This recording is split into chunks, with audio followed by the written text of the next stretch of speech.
Bonjour à tous et bienvenue dans ce nouvel entretien essentiel. Aujourd'hui, j'ai le plaisir de recevoir l'essayiste Stanislas Berton, ancien chef d'entreprise, qui est aussi un analyste qui se consacre à l'analyse des risques systémiques. Bonjour Stanislas Berton. Bonjour Xavier Alzabert. Et merci beaucoup de venir donc sur ce plateau. Vous avez écrit plusieurs livres. Le dernier, c'est L'homme et la cité, volume 3. Ça s'appelle Le temps retrouvé.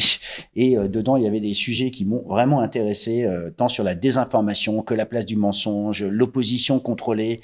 Et alors, c'est assez intéressant parce qu'on parle énormément de ces sujets-là aujourd'hui avec les fact-checkers, avec tous les messages que l'on reçoit. Et quand j'ai ouvert votre livre, on parlait de désinformation, notamment d'une phrase, d'une citation de l'ancien directeur de la CIA, qui était directeur jusqu'en 87, de M. Cazet, qui dit « Nous saurons que notre programme de désinformation a atteint son but lorsque tout ce que croira la population américaine sera faux. » Alors vous commencez par ça, donc c'est vraiment une déclaration de quelqu'un qui est censé être d'une agence de renseignement.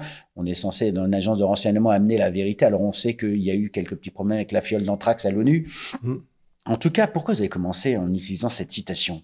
Bon, parce que je trouve qu'elle est emblématique, et puis en plus elle émane justement du directeur de la CIA, donc comme vous l'avez souligné, qui est une agence gouvernementale, et c'est même encore plus savoureux que ça, puisque par exemple, on sait aujourd'hui, un document on a trouvé, que la première utilisation du terme complotiste, en fait, est à trouver dans un mémo de la CIA, et qui dit comme conseil à ses agents, traiter de complotistes, donc en anglais conspiracy theorist, toutes les personnes qui mettront en cause la version officielle de l'assassinat de John Kennedy.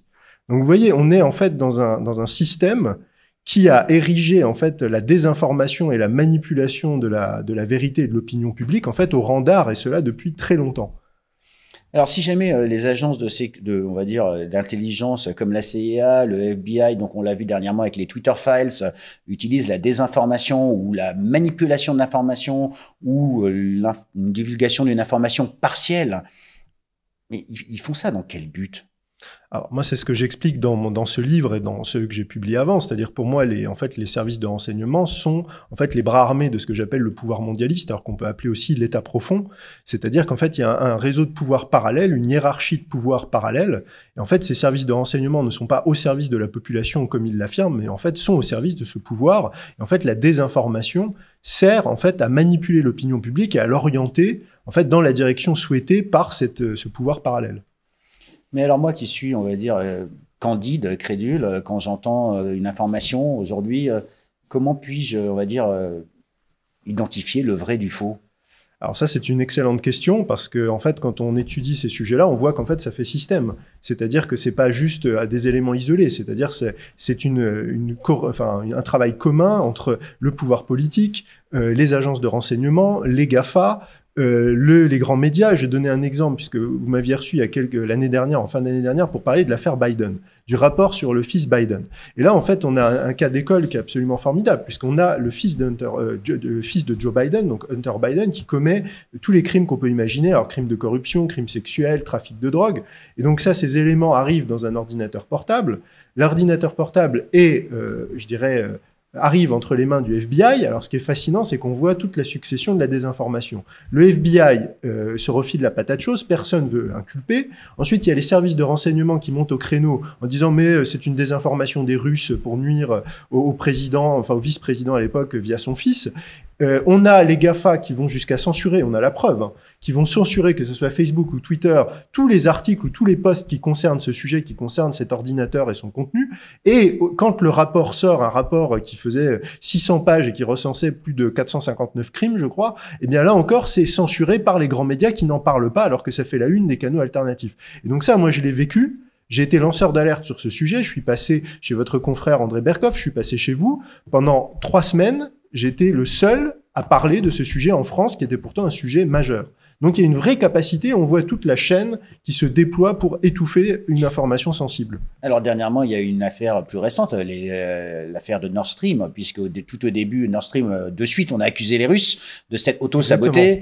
Et puis petit à petit, avec le journaliste Seymour Hersh, qui a publié aussi dans le New York Times, qui a accusé, on va dire, la CIA. Puis après, on s'est aperçu qu'il y avait un rôle de certaines autorités au pouvoir ukrainien. Donc en fait, la vérité sort. Mais ce narratif qu'on construit au départ, qui est là comme étant une vérité alternative, hein, puisque ce n'est pas la vérité vraie. Donc en fait, aujourd'hui, toutes les vérités qu'on a sont des vérités alternatives? Bah moi, je dirais pas qu'il y a une vérité alternative. Il y a la vérité et il y a le mensonge. Et le problème, c'est que le système, en tout cas les grands médias, sont du côté du mensonge. Et ce qui est intéressant, c'est qu'on voit que les populations sont en train d'en prendre de plus en plus conscience. Donc là, vous avez cité tout à fait le Nord Stream avec le travail de Seymour Hersh. On pourrait citer encore récemment, par exemple, ce qui s'est passé sur le 6 janvier 2021, qui était présenté comme un coup d'État contre la démocratie par des partisans trumpistes assoiffés de sang voulant saccager le Capitole. En fait, on a eu les bandes de vidéosurveillance qui ont été remises plus de 40 000 heures au journaliste Tucker Carlson. Et ces bandes, qu'est-ce qu'elles montrent? Elles montrent des manifestants pacifistes qui ne cherchent pas du tout à forcer le Capitole. Au contraire, plutôt, on leur ouvre les portes. Et on a même des individus, comme vous savez, le fameux qu'on a appelé le QAnon Shaman, qui a fait la une de tous les journaux, en fait, qui est escorté bien gentiment par des policiers, jusqu'à 9 policiers qui l'accompagnent, jusqu'à la chambre. Là, les journalistes le mitraillent de photos, ils crient, ils hurlent, et après, il repart. On a vraiment l'impression que c'est presque un shoot de mode, quoi. C'est une scénarisation, on va dire, exactement, de cette information. Une scénarisation qui ensuite, après, va être utilisée pour vendre un récit à l'opinion publique. Et on voit la même chose à l'œuvre, par exemple, en Ukraine. On voit déjà en 2014 comment l'Euromaïdan, la révolution de couleur de l'Euromaïdan avait été vendue aux opinions publiques européennes. Et là, comment la guerre en Ukraine est vendue aux opinions publiques européennes. Alors, c'est intéressant parce qu'il y a quelques publicitaires ou personnalités du monde des médias qui ont dit que avec une campagne de publicité bien menée, en bout de 2 mois, les Français pourraient croire en Dieu. Donc, ça veut dire qu'avec ces campagnes, on est capable de faire croire tout à n'importe qui? Ah bah, de toute façon, là, c'est amusant ce que vous dites, parce que c'est l'inverse qui s'est passé. Il y a eu une campagne pendant plus de 2 siècles pour que les Français ne croient plus en Dieu. Il faut quand même rappeler que la France était fille aînée de l'Église. Et en tout à fait, mais c'est intéressant justement de parler de cette alternative.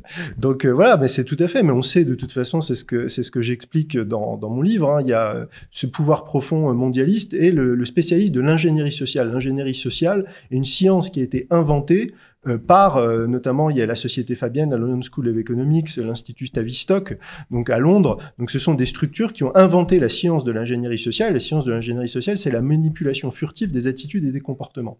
Donc ça se fait par le biais de la publicité, mais ça se fait aussi par tout un ensemble de facteurs. Et donc, en fait, les opinions publiques peuvent être en effet manipulées. On peut leur faire croire qu'une manifestation pacifiste est en réalité une nouvelle nuit de cristal. On peut vous faire croire que c'est pour votre bien. Exactement. Ou on peut vous faire croire qu'une thérapie génique expérimentale encore en phase d'essai est un médicament qui va vous sauver et qui apporte la solution à tous nos problèmes. Voilà. Stanislas Berthon, donc vrai mensonge ou fausse vérité. Donc, quelle est la place du mensonge dans la vie politique aujourd'hui? Oh bah ça, elle est centrale. Je pense que c'est pas, elle a toujours été présente. Il suffit de relire par exemple Machiavel ou même lire l'histoire. On parle des complots. L'histoire politique n'est qu'une succession de complots. Et vous savez, il y a Talleyrand qui disait Dieu a donné à l'homme la parole pour qu'il puisse dissimuler sa pensée. Donc c'est quelque chose qui est là. Mais ce qui a changé, je pense, la grande différence, c'est que il y a l'outil et au service de quoi il est mis. C'est-à-dire utiliser le mensonge en politique, ça peut s'expliquer dans le cadre d'une politique de puissance, etc. Mais avant là, ce mensonge pouvait être utilisé au service du peuple, pour la puissance de l'État, pour dans l'intérêt de la nation. Dans l'intérêt de la nation, dans l'intérêt général. Là, aujourd'hui, le mensonge est utilisé pourquoi? Pour asservir les peuples et pour détruire la nation et l'État de l'intérieur. Et ça, c'est d'ailleurs le mensonge fondamental. C'est-à-dire que les gens pensent, enfin de moins en moins d'ailleurs, pensent que les politiques sont soit incompétents, soit ne comprennent pas ce qui se passe. Moi, je dis au contraire que quand on étudie ces sujets, on voit qu'ils savent très bien ce qu'ils font, et la destruction qu'ils mettent en œuvre est un projet volontaire. Et leur premier mensonge, c'est de faire croire qu'ils s'intéressent à l'intérêt des Français. Alors, dans les 3 dernières années, on a beaucoup entendu parler des psychologues, des psychiatres, des sociologues ont parlé de la peur. Donc, entre le mensonge et la peur, on va dire, qu'est-ce qui prend le dessus en fait, c'est les deux, c'est-à-dire il y a une alternative, c'est la peur pour paralyser la réflexion, pour neutraliser l'esprit critique, la pensée critique. Et puis après, le mensonge, c'est pour faire passer la pilule, pour endormir, pour empêcher les gens de résister et puis de combattre surtout, parce qu'en fait, c'est surtout ça. Vous savez, on dit la prison la plus efficace, c'est celle dans laquelle non seulement les gens n'ont pas conscience qu'ils sont en prison, et on leur apprend à aimer leur geôlier. Le syndrome de Stockholm. Voilà, on leur apprend à aimer leur geôlier, on apprend à se défier de ceux qui pourraient les libérer. C'est-à-dire qu'aujourd'hui, les gens qui, en tout cas par leur travail, approchent d'une certaine vérité, en tout cas collent le plus au monde réel, on leur dit non, on n'allez pas voir ces gens-là, ce sont d'horribles complotistes, on ne peut pas leur faire confiance. Alors qu'en fait, le paradoxe, c'est que ce sont ceux qui donnent cette injonction qui sont les manipulateurs, qui sont les menteurs. Des inversions accusatoires. Exactement. Mais alors, ce qui est fascinant quand on travaille sur ces sujets, c'est que, en fait, cet état profond, ce mondialisme, en fait, est dans la projection permanente. C'est-à-dire qu'il projette sur les autres ses propres turpitudes en permanence.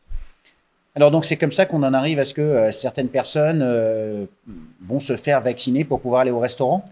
Oui, exactement, mais c'est pas que ça. C'est des personnes qui vont penser aussi que, par exemple, Vladimir Poutine a 40 cancers et que l'armée russe est sur le point de s'effondrer, ou même penser, parce qu'il faut même aller plus loin. Le mensonge fondamental, c'est quoi aujourd'hui? C'est de ne pas comprendre que le monde est en train de changer et que l'Occident, qui était perçu comme un modèle, comme une référence, en fait, est rejeté par 80% de la planète, et qu'en fait, la planète est en train de s'allier sous l'impulsion des Russes notamment et des Chinois pour en fait créer un modèle alternatif à cet Occident qui est perçu comme de plus en plus décadent et corrompu. Et ça c'est quelque chose qui est très difficile parce que beaucoup d'Occidentaux, ou y compris surtout les élites occidentales, se croient encore au centre du monde et croient qu'elles ont une légitimité à vouloir imposer leur modèle à l'ensemble de la planète. On voit notamment les critiques, par exemple, la Chine pas assez démocratique, pas assez libérale, la Russie autocratique de Poutine. Et en fait, ils pensent qu'ils sont encore en capacité de donner des leçons au monde entier, alors qu'en fait, la réalité, c'est qu'on est dans un système qui en est un effondrement systémique complet, et qu'en fait, les autres pays du monde sont en train de s'organiser pour survivre et ne pas être entraînés dans notre chute. Alors ces élites, elles construisent une vérité de masse pour pouvoir, enfin leur vérité, on va dire, qu'elles imposent au reste de la population de manière à pouvoir contrôler le reste du monde, c'est ça? Alors c'est surtout qu'elles ont créé un système qui est fondé sur des mensonges, et qu'elles ont réussi à séduire leur population, et notamment les populations occidentales, qu'elles ont essayé de faire la même chose, par exemple aussi bien en Russie quand il y a eu la décennie maudite des années 90, et puis un peu aussi en Chine, alors par d'autres moyens. Et en fait, il y a eu ces peuples millénaires, ces grandes civilisations, on pourrait parler de l'Iran aussi par exemple, qui ont rejeté ce modèle-là, ont vu que c'était un mensonge. Et d'ailleurs, moi, je cite dans mon livre, le titre de la deuxième partie, c'est « L'Empire du mensonge ». Et j'ai tiré ça d'une citation de Vladimir Poutine qui dit « Aujourd'hui, l'Occident est l'empire du mensonge ». Mensonge, vous parlez aussi de divulgation partielle de l'information et de canaux alternatifs. Oui. Alors, donc, le mensonge, c'est une demi-vérité, voire une contre-vérité. Mais aujourd'hui, on voit très souvent une divulgation très partielle de l'information ou alors une asymétrie d'information et on ne trouve pas cette même information sur les canaux alternatifs. Alors, jusqu'où va-t-on aller en fait? Comment peut-on vraiment bien s'informer aujourd'hui? Alors, comment on peut s'informer? Déjà, il faut déjà comprendre que les grands médias de masse sont la branche propagande du système mondialiste. Et après, la question toujours, c'est la question de la confiance. C'est à quels canaux faisons-nous confiance? Donc, la question, c'est quels sont ceux qui semblent le plus s'approcher de la réalité. Alors c'est un travail, il faut regarder l'information qui est donnée. Je pense que le meilleur élément, c'est de regarder toujours la différence entre ce qui a été annoncé et ce qui a été accompli. Là, par exemple, on a vu Bruno Le Maire qui disait l'économie russe est sur le point de s'effondrer il y a 12 mois. Bon, on voit aujourd'hui que c'est plutôt les économies occidentales qui sont en train de s'effondrer et l'économie russe qui est en train de prospérer. Mais ça, comment pouvez-vous en être sûr? Alors comment est-ce qu'on peut en être sûr? Alors c'est là où c'est intéressant, c'est on peut avoir des mesures qui peuvent être données. Alors après, on peut toujours dire, est-ce que les mesures sont vraies, est-ce que les mesures sont fausses? Là, il y a deux éléments, il y a l'expérience, il y a la compétence et il y a la formation. Et en fait, ce qui est important aussi pour nos auditeurs, c'est que bien sûr, tout le monde ne peut pas se faire ce travail. Moi, aujourd'hui, mon activité principale, c'est de faire de la veille, d'essayer d'évaluer les sources d'information. Moi, avant, j'ai fait de l'analyse économique et de l'intelligence économique, donc j'ai eu des outils pour être formé et identifier la fiabilité d'une source, par exemple. Donc c'est là où je dis toujours que la notion de confiance est centrale, parce que comme tout le monde ne peut pas devenir un expert et tout le monde ne peut pas faire ce travail colossal de collecte d'informations, il faut bien un moment qu'on accepte qu'il y a des gens qui sont des autorités dans un sujet. Et ce qui est terrible aujourd'hui, c'est que cette notion a été brouillée. C'est-à-dire aujourd'hui, quand on avait quelqu'un qui avait des diplômes, un poste, on pouvait se dire cette personne est compétente. Cette personne a fait preuve de son savoir. En fait, aujourd'hui, on se rend compte que des gens comme par exemple le ministre de l'économie sont de toute évidence totalement incompétents. Donc la question qui est plus large et qui est un risque systémique, c'est en fait il y a une décrédibilisation de la parole des dirigeants et des autorités en général. Et donc là, c'est très compliqué parce que ça veut dire qu'on navigue un peu à vue. Et en fait, là, il y a un moment de flou, et je pense que ce qui va arriver à terme, c'est en fait une recomposition de la société. On va avoir une nouvelle élite et une nouvelle classe dirigeante qui va s'imposer. Alors je disais ça aussi parce que à un moment ou à un autre, au moment de la crise Covid, on a attaqué la Chine en disant oui, ils ont sous-déclaré le nombre de morts. Donc en fait, dès qu'on veut ne pas regarder ce qui se passe réellement là-bas, on les accuse de sous-déclarer ou de ne pas aller bien ou que le nombre de morts en Russie soit différent ou que l'économie soit différente. Donc en fait, on est capable de construire des agrégats statistiques, des agrégats d'informations et après travailler dessus pour pouvoir les manipuler. C'est ça un petit peu le rôle des cabinets de conseil? Oui, entre autres. Enfin, vous savez, Churchill disait déjà, je ne fais confiance je ne fais confiance qu'aux statistiques que j'ai trafiquées moi-même. Donc, c'est ça. Et on sait que utiliser les statistiques, utiliser les indicateurs. Après, je trouve que le plus grave aujourd'hui, en fait, c'est que les élites occidentales et l'Occident croient à ses propres mensonges. C'est-à-dire, on sait, par exemple, qu'en Chine, il y a toujours la version officielle, enfin, la version qui est dite donnée, par exemple, à l'Occident, et les données internes qui sont communiquées, par exemple, au cadre du parti, etc. Mais c'est connu, c'est comme la comptabilité double. Voilà, on sait qu'il y a deux comptabilités, entre guillemets, mais la vraie comptabilité est toujours connue. En Occident, on a l'impression que les élites se sont intoxiquées avec leurs propres mensonges. Et c'est ça qui est grave, en fait. C'est qu'on a l'impression, comme avec l'Ukraine, comme avec le Covid, qu'en fait, ils n'ont même plus les canaux internes pour, en fait, avoir une vision juste de ce qui est en train de se passer réellement. Alors, je ne sais pas si jamais tout le monde croit en leurs propres mensonges. En tout cas, j'ai entendu beaucoup d'hommes politiques dire, notamment à propos de la science, je crois en la science. Alors, ça, c'est ce que j'explique aussi dans le livre. C'est-à-dire qu'il y a, en fait, on a chassé le religieux de la sphère publique, mais en fait, le religieux prend d'autres formes. Il y a une belle citation de Nassim Nicolas Taleb que j'emploie souvent qui dit « On a réussi à faire passer, en fait, pour de la science, toute croyance qui arrive à se déguiser comme telle. » En fait, croire en la science, c'est une absurdité. C'est quelque chose qui doit être étayé, factuel, démontré, discuté. Parce qu'on dit aujourd'hui, on pouvait discuter de tout, sauf des chiffres, par exemple. Enfin, voilà, justement, ça doit être discuté. Il n'y a pas de consensus. On parlait plutôt, je voulais dire ça, de consensus scientifique. Mais la science, c'est pas un consensus. La science, on a établi, on peut le discuter, on peut le prouver. C'est un processus qui évolue en permanence. Et donc, en fait, aujourd'hui, on est vraiment dans l'ordre de la croyance religieuse. Et quand on a cette grille pour comprendre les choses, on voit qu'il y a la religion du climat, il y a eu la religion du Covid, il y a la religion du progrès, etc. Donc, en fait, on est saturé de religieux dans un monde qui pense avoir rejeté le religieux. C'est assez fascinant quand même. Alors, juste pour revenir un petit peu sur vos travaux et aller un petit peu plus loin, le 24 novembre 2020, dans un de ses discours au Mureau, Emmanuel Macron avait dit « ni obscurantisme, ni relativisme, ni complotisme ». Tout à l'heure, vous parlez d'inversion, on va dire, de tout ça. Donc, en fait, il ne voulait pas d'obscurantisme, mais il a un conseil de défense.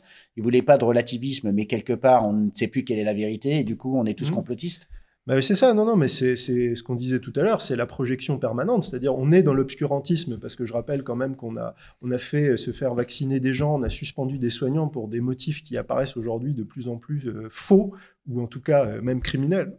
Pardon, donc on est dans l'obscurantisme, on est dans le relativisme, puisqu'aujourd'hui on a même à dire qu'on ne sait plus ce que c'est qu'un homme et une femme, alors que c'est des vérités biologiques qui peuvent être attestées, on ne sait pas ce que c'est. Emmanuel Macron disait aussi, avant même d'être élu, il n'y a pas de culture française, il n'y a que des cultures en France. Donc la culture française, en dépit il suffit de regarder autour de nous, mais en fait ça n'existe pas. Et puis on est dans, alors le complotisme, oui, ceux qui complotent contre le peuple français, ce sont nos dirigeants.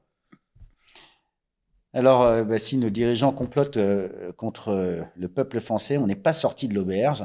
Il y a un autre chapitre dans votre livre qui parle de l'opposition contrôlée. Alors, il se trouve que de temps en temps, chez François, on nous dit que nous sommes l'opposition contrôlée. J'ai moi-même travaillé dans un cabinet de conseil qui s'appelle McKinsey. C'était il y a 25 ans. Je considère qu'il y a prescription. Mais ceci dit, l'opposition contrôlée, elle sert quelle place dans le mensonge, dans le narratif? Alors, le rôle de l'opposition contrôlée, c'est quand on comprend ce système mondialiste, en fait, c'est toujours de garder le pouvoir. C'est-à-dire, il faut garder la main. Et en fait, il faut intégrer, vous savez, c'est dans le roman d'Orwell 1984, c'est on crée une fausse résistance. Comme ça, les résistants arrivent et en fait pensent être dans la résistance, mais en fait elle est toujours contrôlée en fait par le parti unique, en l'occurrence Big Brother. Et moi j'étais amené en fait à m'intéresser à ce sujet parce que je travaille beaucoup sur ce qui se passe aux États-Unis. Et par exemple, on parlait tout à l'heure du 6 janvier. Au 6 janvier, on s'est rendu compte que en fait parmi les manifestants, en fait, ou parmi même des groupes pro-Trump. Par exemple, il y a quelqu'un qui s'appelle Enrique Tarrio, qui était le chef d'un groupe qui s'appelait les Proud Boys, donc ultra-Trumpiste en apparence, et en fait qui était indicateur pour le FBI et qui a contribué en fait à piéger les supporters pacifiques de Donald Trump en faisant intrusion dans le Capitole. On a beaucoup de choses comme ça, même quand on travaille par exemple sur les réseaux pédocriminels aux États-Unis, on se rend compte qu'il y a des pédophiles qui créent des associations anti-pédophilie pour justement avoir des infos qui permettent de renseigner leurs copains. Donc vous voyez, c'est toujours en fait avoir un accès à l'information, neutraliser la vraie résistance et toujours garder la main en fait sur le pouvoir. Alors ce lobby, c'est une forme de lobbyisme. On a vu aussi les grands laboratoires pharmaceutiques qui financent les associations de patients pour justement. Exactement. C'est du même acabit pour vous? Exactement, c'est la même logique et c'est toujours voilà. Donc, le Paris-Sida, en fait, toutes ces associations qui ont travaillé sur la recherche sur le SIDA, derrière, il y avait des gros laboratoires derrière tout cela. En fait, donc il faut qu'on se méfie même des associations qui sont censées défendre les consommateurs ou les patients. En fait, il faut faire preuve de discernement. Moi, dans mon livre, je suis pas du tout en train de dire un tel et un tel, parce que ça, je pense que ça, c'est pas fécond. Et vous savez, il y a quelque chose qui s'appelait pendant la guerre d'Algérie la bleuite. Ouais. C'est-à-dire, c'était une opération, justement, qui visait à dire au FLN qu'il y avait énormément d'agents infiltrés pour qu'ils se massacrent entre eux en se méfiant tous les uns des autres. Donc, ça peut être aussi des stratégies de créer la dissension et la discorde au sein de la vraie résistance. Ça peut être un moyen de neutralisation. Moi, c'est pour ça que je donne une grille d'analyse. Et surtout, ce que je dis, c'est qu'il faut vérifier en fait les canaux. Et ce qui est toujours intéressant et qui est assez facile à tracer, c'est les canaux de financement. C'est qui paye. Qui paye et d'où vient l'argent, d'où vient les... Qui profite le crime. Voilà, par exemple, j'ai donné un exemple. Il y a quelqu'un qui est un des chouchous de la résistance américaine, c'est DeSantis. On trouve qu'il est très sympathique parce qu'il a pris des positions sur le masque, contre le Covid, etc. Mais derrière lui, par exemple, il y a des réseaux comme le Club for No Growth, le Lincoln Project, etc., qui sont liés à l'establishment mondialiste. Donc, vous voyez, quand on travaille sur les réseaux de financement et de liens, on a des éléments factuels objectifs pour accuser telle ou telle personne, en tout cas avoir des suspicions. Mais enfin, tous ces gens qui contrôlent le capital, est-ce que c'est pas vieux comme Hérode que en fait ils mettent un petit peu d'argent dans chacun des paniers de manière à optimiser leurs risques? Tout à fait. C'est une stratégie justement de miser sur les différents chevaux. Et je parle de ça dans le livre. Il y a quand même le grand historien Anthony Sutton qui montre comment Wall Street a financé aussi bien le parti nazi que la révolution bolchevique. C'est quelque chose qui est très peu connu en France et qui est quand même qui illustre cette démarche. Mais je dirais qu'on parlait tout à l'heure, vous savez, de ce sujet de fond. Donc on parie sur tous les chevaux et puis quand il y en a un qui l'emporte sur l'autre, voilà, exactement. On le pousse un peu plus. On le pousse un peu plus, mais en fait, si vous voulez, c'est ça aussi. On touche à la question. On parlait de l'avenir de notre civilisation, c'est que en fait, la différence avec des pays comme la Russie ou la Chine, c'est que dans ces pays-là, c'est le politique qui a la main. C'est-à-dire, nous, en Occident, c'est le pouvoir économique qui a réussi à prendre le pouvoir sur le politique. Alors que dans des pays comme la Russie ou la Chine, c'est le politique qui garde la main et le pouvoir économique peut être quand il commence à prendre trop de pouvoir et d'importance, peut être neutralisé par le pouvoir politique. Et ça, je pense que c'est un vrai enjeu de fond aujourd'hui en Occident, c'est comment est-ce qu'on arrive à remettre le politique au-dessus de l'économique. Alors, il y a un autre chapitre dans votre livre qui est sur la guerre de l'info et vous parlez de blessures de guerre. Oui. Alors, c'est assez intéressant parce que cette guerre de l'info, ça fait mal, on le sait très bien, ça touche la vie des gens, mais on parle de blessures. Et aujourd'hui, on a un peuple qui est très divisé. En fait, cette vaccination a divisé les gens, elle a ségrégué la population. On voit bien aujourd'hui ce qui se passe dans la rue avec toutes ces émeutes au sujet de la réforme sur les retraites. Mais ces blessures, elles sont pour vous uniquement dues au mensonge ou bien elles sont dues à d'autres origines? En fait, si vous voulez, le mensonge, en fait, c'est le poison, comme vous avez dit, qui divise et en fait qui crée. Vous savez, on avait déjà à l'époque la question de l'affaire Dreyfus, par exemple, qui avait divisé la société française. Voilà, même avant ça, quand il y a eu la Révolution française, il y a eu encore une division du peuple français. Même on l'a vu, par exemple, avec la guerre de Vendée ou des choses comme ça. Donc, en fait, il y a eu un facteur de division progressive, d'éclatement de la société. Et si vous voulez, quand je parlais des blessures des guerres de l'information, c'est qu'aujourd'hui, on est dans une guerre de l'information. Et en fait, il y a des soldats qui font de la réinformation, des soldats qui essayent justement de diffuser la vérité, de combattre ces mensonges dont on a parlé. Et ça a un coût, ça a un prix, ça demande certains sacrifices. Et ça, je pense que c'est pas toujours compris ou apprécié par les gens qui, je dirais peut-être parce qu'ils n'en ont pas le temps ou etc., profitent de cette information, en tout cas, ou même n'ont pas conscience de cette guerre qui se joue. Et moi, j'ai voulu proposer ce texte de Martin Guedes, donc c'est une traduction, parce que je trouve que c'est un texte qui explique bien que la difficulté, c'est que quand, par exemple, un soldat revient de la guerre, revient du front, alors que ce soit pendant les guerres mondiales ou là, la guerre en Ukraine, tout le monde sait ce que c'est, tout le monde comprend, il a été soumis au stress, il a été soumis à la violence, donc quand il revient, on le choix, il y a le respect dans la rue, etc. Alors que quelqu'un aujourd'hui qui mène cette guerre de l'information, il est souvent seul devant son écran, isolé, peut-être pris pour un fou, par les gens qui l'entourent, t'es qu'un complotiste, etc. Et en fait, là, il y a un coût à la fois psychologique, social, parfois même souvent financier, et qui n'est pas forcément apprécié. Et pour rire, je disais une fois à Martin Guedes, quel monument aux morts ou quel monument on érigera à la fin de cette guerre contre les soldats de la guerre de l'information. À quoi ça ressemblera? Donc, ça sera plus l'Arc de Triomphe, l'Arc de l'information. Voilà, c'est ça. Et puis, comment on représentera? On mettra un type derrière son clavier. Vous voyez, c'est plus un soldat anonyme de l'information. Voilà, c'est ça. Et comment on représentera ça? Stanislas Berton, juste en introduction, enfin, quand on préparait cette interview, on a parlé des divers types de mensonges. Il y en a un qui vous tenait plus à cœur, c'était le mensonge spirituel. Oui. Pour conclure peut-être, qu'est-ce que vous pouvez nous dire sur cette notion pour s'élever un petit peu, on va dire, du mensonge scientifique qu'on a vu, de l'instrumentalisation de la science, de ces sciences dures qu'on a essayé de convertir de manière à influencer le peuple? En fait, on a parlé beaucoup du mensonge, et moi je voudrais dire, en tant que chrétien et catholique, que dans la théologie, il y a quelque chose qui est central, c'est le principe du diable. On dit, objectivement, il est décrit comme tel dans la Bible, et on peut même le retrouver dans le judaïsme, par exemple, c'est Satan est le prince du mensonge. C'est-à-dire que il y a une belle citation de Saint Jean qui dit « Parce que votre père est le père du mensonge, et il n'y a pas de vérité en lui ». Et donc, aujourd'hui, quand on est saturé de mensonges, on peut se demander si c'est pas ce principe qui dirige à la fois nos dirigeants, qui dirige tout. Et en fait, à l'inverse, si on oppose ce rôle de Satan et du mensonge, on a le Christ qui nous dit « Je suis le chemin, la vérité et la vie ». Donc quand on va vers la vérité, on va vers la vie. Et donc pour un chrétien, on va aussi vers le Christ. Et ça, c'est quelque chose qui est difficile parce que justement, un des mensonges de notre société moderne, en tout cas aux yeux d'un chrétien, c'est qu'en fait, on a tout ramené au matériel. Et justement, que dit le chrétien, c'est de dire, ben non, il y a le monde matériel qui existe, et on a un respect pour la science, on essaye de comprendre comment les choses marchent réellement, mais il y a aussi une vérité qui est au-delà de ça et qui échappe à l'intelligence humaine, qui ne peut pas être saisie que par l'intelligence humaine, et c'est pour ça qu'on a besoin de la parole de Dieu pour saisir cette vérité. Et par exemple, moi, ce que je dis souvent quand je fais des conférences, je dis, ne vous focalisez pas sur le niveau politique, parce que le vrai niveau du combat, c'est le niveau spirituel. Et je cite cette phrase de saint Paul qui dit « Car vous ne luttez pas contre la chair et le sang, mais contre les principautés, contre les princes de ce monde, les esprits mauvais qui habitent dans les lieux célestes. » C'est-à-dire, je pense que, comme vous dites très justement, il faut élever le débat, et il faut aller chercher les principes qui sont au-dessus, et je pense que le vrai adversaire de tous ceux qui luttent aujourd'hui pour la vérité, c'est le diable.